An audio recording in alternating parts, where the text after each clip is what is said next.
नमस्कार दोस्तों, स्वागत है आपका पावर स्टडी चैनल में।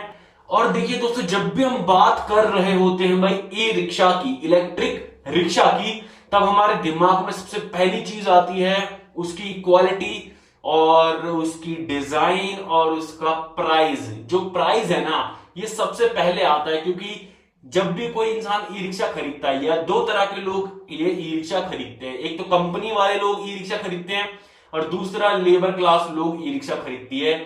क्योंकि कंपनी वालों क्या होता है, उसे खरीद करके अपनी लेबर को दे देती है, वो उससे काम करते हैं। और जो लेबर खुद खरीदती है वो उसे पैसेंजर ई रिक्शा होता है, लोडिंग ई रिक्शा होता है, इन सब चीजों के लिए यूज करती है। तो ओवरऑल ई रिक्शा के अंदर प्राइस देखा जाता है, चाहे आप अमीर हो चाहे आप गरीब हो, यानी कि आप चाहे कोई कंपनी हो चाहे आप लेबर हो, प्राइस जरूर देखा जाता है हर ई रिक्शा का। अब बात करते हैं ई रिक्शा की। जैसे कि बाकी पेट्रोल व्हीकल होती है या फिर बाकी कार गाड़ियां या रिक्शा होते हैं, उन सब के अंदर एक प्रॉब्लम होती है कि उनका इंजन होता है। समझ में आ रहा है? इंजन के अंदर पेट्रोल और इंजन पुराना होता है तो फिर प्रॉब्लम आनी स्टार्ट हो जाती है। लेकिन ई रिक्शा के अंदर ऐसा कोई सिस्टम नहीं होता। ई रिक्शा के अंदर पुराने होने वाली अगर कोई चीज है वो है उसकी बैटरी। अगर ई रिक्शा की बैटरी नहीं है तो समझ लीजिए आपका 70% ई रिक्शा आपका नया है। बात कर लेते हैं बॉडी और चेचिस की। चेचिस और बॉडी भी बहुत अहम भूमिका निभाती है ई रिक्शा की, तो ओवरऑल वो भी काफी मजबूत होनी चाहिए अगर आप सेकंड हैंड ई रिक्शा भी खरीद रहे हैं। अब हम मुद्दे पे आते हैं ई रिक्शा की कीमत। देखिए, मिलने को तो ई रिक्शा आपको 25,000 में भी मिल जाएगा, जो कि सेकंड हैंड ई रिक्शा होता है। अगर आप नया ई रिक्शा बनवाना चाहते हैं तो ई रिक्शा बनाने में करीबन करीबन 50 से 60,000 का खर्चा आ जाता है। अगर आप खुद ई रिक्शा बनाएंगे तो 50 से 60,000 का खर्चा आपको आ जाएगा ई रिक्शा बनाने में। और अगर आप नया ई रिक्शा ब्रांडेड कंपनी से खरीदते हैं बिना मतलब रजिस्ट्रेशन के साथ में, तो आपको ई रिक्शा पड़ जाएगा लगभग 1.5 लाख के आसपास का। तो 1.5 लाख का ई रिक्शा अगर आप खरीद रहे हो तो इसके अंदर अगर आप दिल्ली में ले रहे हो, इंडिया दिल्ली के अंदर ले रहे हो, तो भैया आपको 30,000 की सब्सिडी मिल जाती है, रिडक्शन मिल जाती है 30,000 की। वो भी आपके अकाउंट में आती है, क्योंकि वो दिल्ली गवर्नमेंट का उसूल है, जो कि डीपीसीसी से आती है, Delhi pollution control committee. DPCC आपकी सब्सिडी को आपके अकाउंट तक लेकर जाती है।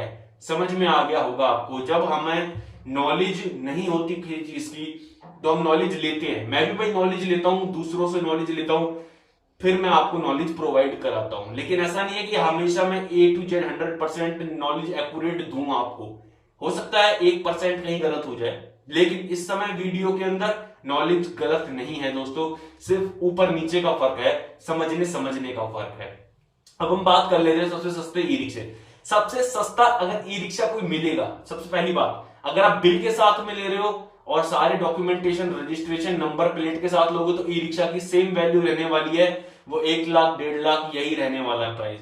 लेकिन अगर आप लेते हो बिना नंबर प्लेट के, बिना रजिस्ट्रेशन के, तो हो सकता है आप रजिस्ट्रेशन के बिना अगर ले रहे हो 70-80 हजार में आपको नया ई रिक्शा मिल जाएगा। लेकिन अगर आप और सस्ते पे आते हो और सस्ते में आ रहे हो, तो इसका मतलब ये रहा कि अगर आप 50-40 हजार में अगर ई रिक्शा खरीदना चाहते हो, नया तो नहीं मिलने वाला। इसमें फिर सेकंड हैंड ई रिक्शे आते हैं।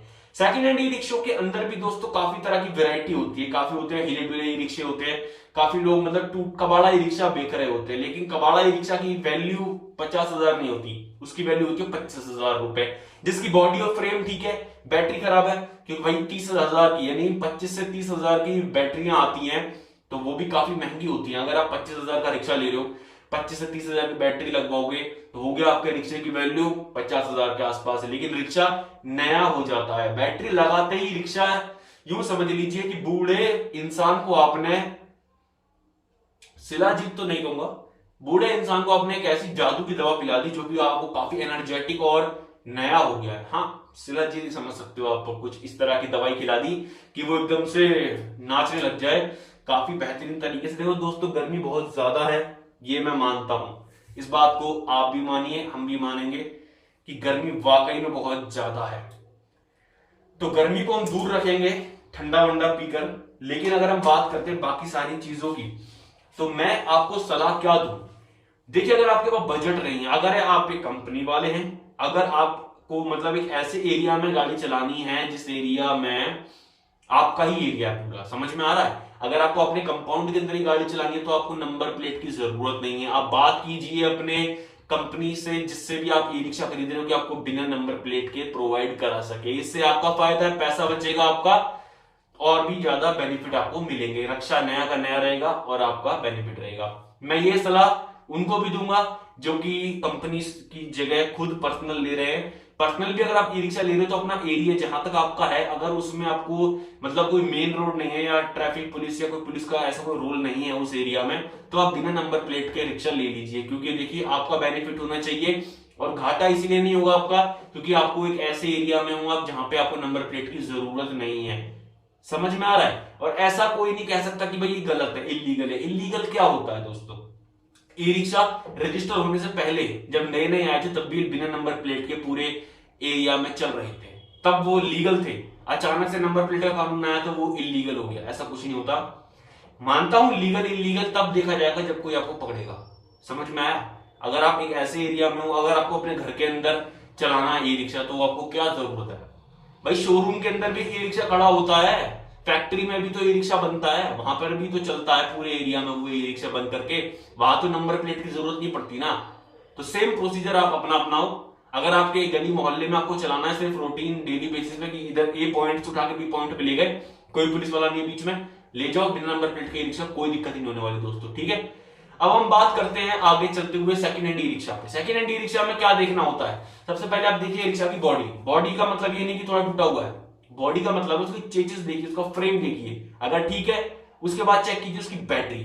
बैटरी बैकअप अगर ठीक आ रहा है, बैटरी बैकअप ठीक होता है ई रिक्शा का। अगर आपका कोई नॉर्मल भी ई रिक्शा है तो यूं मान लीजिए 80 किलोमीटर 100 किलोमीटर की एवरेज होती है रिक्शे की। समझ में आ रहा है ना? और मोटर तो अगर आपका लोड ले पा रही है तो मोटर ओके ही है। जहां तक मैं जानता हूं मोटर के अंदर सेंसर होते हैं, सेंसर भी अगर देखो सेंसर ओके है मोटर के तो ही मोटर चलेगी।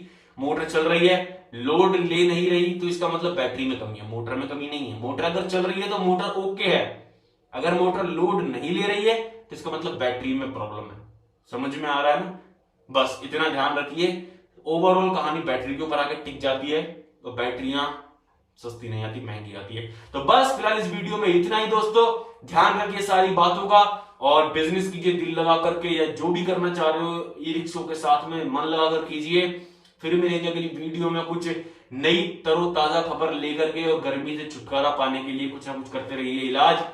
और वीडियो को लाइक कर दीजिए, शेयर करना हो शेयर कर दीजिए अपने दोस्तों के लिए। और शेयर करना मतलब किसी और को भेजना हो व्हाट्सएप वगैरह पे तो भेज देना वीडियो। और अगर कुछ भी और करना है तो वो भी आप कर सकते हो, कोई दिक्कत ऐसी खास है नहीं है। समझ में आ रहा है दोस्तों? और अगर आपको नया ई रिक्शा या पुराना ई रिक्शा खरीदना है या बेचना है तो नीचे नंबर दिया गया है, इस नंबर पे आप कॉल कर सकते हो। कॉल ना मिले तो व्हाट्सएप कर सकते हो, व्हाट्सएप ना मिले तो मैसेज कर सकते हो। तो आपका सॉल्यूशन आपको मिल जाएगा बहुत जल्दी। तो बस फिलहाल इस वीडियो में इतना ही है। नमस्कार दोस्तों, फिर मिलेंगे अगली वीडियो में। जब तक के लिए टाटा बाय बाय।